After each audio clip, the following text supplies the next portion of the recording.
వచ్చాడమ్మా మనిషి రూపిగా మారాడమ్మా ప్రేమను పంచే పావనుడోయమ్మా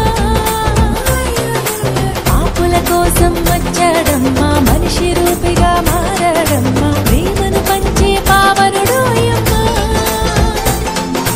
పాపమే లేని పరిశుద్ధుడు దేవదేవుని ప్రియసుతుడు దాసుని రూపం దాల్చాడోయమ్మా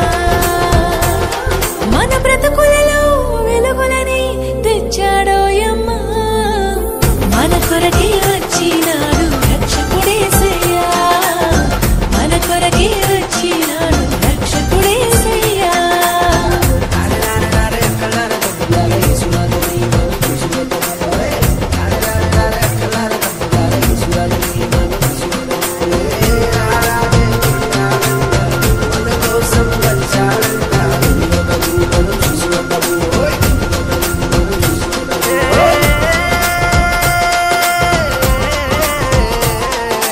వేదన బాధలు ఇక లేవమ్మా పాపపు దాస్యము పోయిందమ్మా రక్షకుడే